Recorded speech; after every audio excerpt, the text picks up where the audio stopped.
سب کا جو بنیادی طور پر اس کی وجہ اگر نظر آئے گی تو یہ کہ انسان مرنے کے بعد اٹھائے جانے کا جو بنیادی عقیدہ ہے اس کو بھولتا جا رہا ہے، اس کو فراموش کرتا جا رہا ہے۔ اگر دنیا کے اندر بدکاری عام ہو رہی ہے تو کہیں نہ کہیں سب سے بڑی وجہ یہ ہے کہ مرنے کے بعد اٹھنا اور اٹھنے کے بعد جواب دینا، اس کا عقیدہ کہیں نہ کہیں دلوں کے اندر مدھم پڑتا اس لیے کہ جب ایک انسان یہ سوچ لے، اللہ اکبر، صرف ایک چھوٹا سا بچہ یہ سوچ لے کہ میرے امتحان ہونے والے ہیں، تو بچہ بھی بزرگوں سے ملتا ہے، وہ بچہ جس کا پورا عقیدتوں کا محور چاکلیٹ ہے، جس کی پوری محبتوں کا محور کھلونا ہے، لیکن جب امتحانات کے دلوں میں ملتا ہے تو اپنے بزرگوں کو کہتا ہے دعا کریے کہ میں پاس ہو جاؤں، دعا کریے کہ مجھے کامیابی مل جائے۔ مجھے بتائیں اگر امتحان پر یقین ایک چھوٹے سے بچے کو ہو جائے تو وہ بچہ بھی اس کی فکر کرنے لگتا ہے کہ نتیجہ کیا آئے گا۔ مسلمانوں بتاؤ تو صحیح، اگر بچے کو امتحان کا یقین ہو جائے اور فیل ہونے اور پاس ہونے کے فوائد اور نقصانات پتہ چل جائے تو وہ بچہ پوری طاقت جھونک دیتا ہے کہ میں کسی طرح سے امتحان میں کامیاب ہو جاؤں۔ چھوٹے بچے امتحان کے دنوں میں کھیلنا کودنا چھوڑ دیتے ہیں، راتوں کو اسٹڈی کرنے لگتے ہیں، رات جگنا شروع کر دیتے ہیں۔ اللہ اکبر، کیا ہم اپنے بچوں سے بھی غیر گزرے ہو گئے؟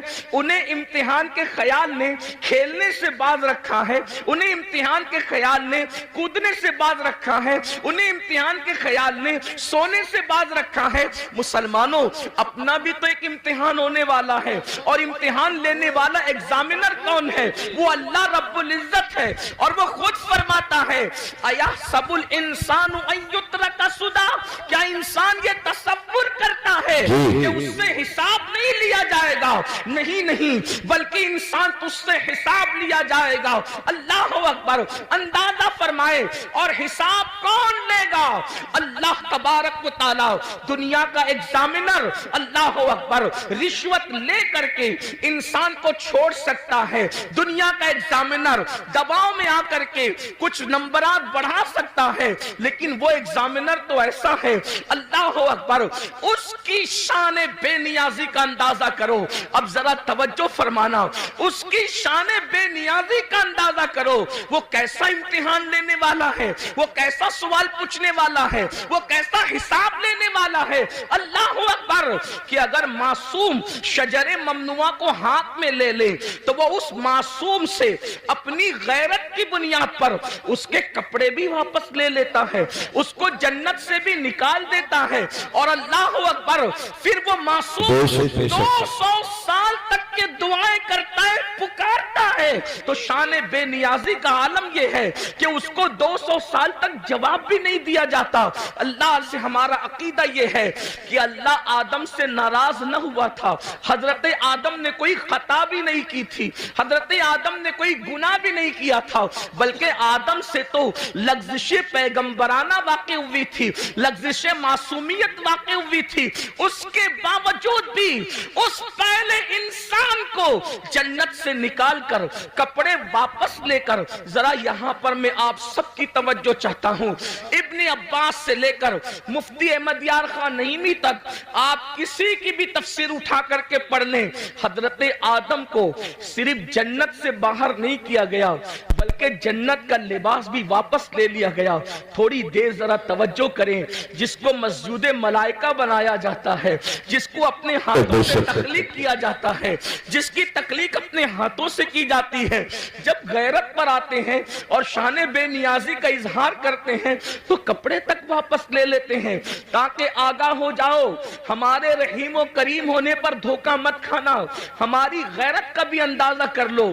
جب معصوم مسجود ملائکہ بنانے کے بعد جنت سے باہر جا رہے ہیں، اور صرف جنت ہی سے نہیں جا رہے ہیں بلکہ کپڑے بھی واپس لیے جا رہے ہیں، تو بتاؤ تمہاری حیثیت کیا ہے، تمہارا کیا انجام ہوگا، تم کہاں رہو گے؟ اور پھر کوئی خطا بھی نہیں ہے، کوئی گناہ بھی نہیں ہے، لغزش پیغمبرانہ ہے، اس پر جب غیرت کا اظہار یہ ہے۔ اب مجھے بتاؤ میرے بھائیوں، جو لوگ زنا کرتے ہیں اور زنا کے بعد وہ اس خوش فہمی میں مبتلا ہیں کہ نہیں مولانا اللہ کریم ہے، اللہ رحیم ہے، وہ ہمیں جنت ہی میں داخل فرمائے گا۔ کوئی لڑکوں کے ساتھ بدکاریاں کرتے ہیں اور پھر یہ تصور کرتے ہیں کہ مولانا اللہ تو بخشنے والا ہے، وہ رحیم و کریم ہے۔ جو لوگ سود کے دھندے کر کے حرام لقمہ اپنے پیٹ میں ڈالتے ہیں، پھر بھی ان کا خیال یہ ہے کہ اللہ رحیم و کریم ہے، وہ ہمیں بخش دے گا، تو وہ یہ لوگ یہ سب چیزیں نہیں دیکھتے کیا کہ اللہ رب العزت نے پہلا انسان جو تمام نبیوں کا بابا ہے، جو تمام ولیوں کا بابا ہے، جو تمام صحابہ کا بابا ہے، یعنی سارے انسانوں کے جو باپ ہیں، ان کے ساتھ اظہار غیرت کر کے ہمیں متنبع فرمایا، ہمیں تنبیہ فرمائی کہ ہماری شان بے نیازی کا اندازہ کرو۔ وہی اللہ ہم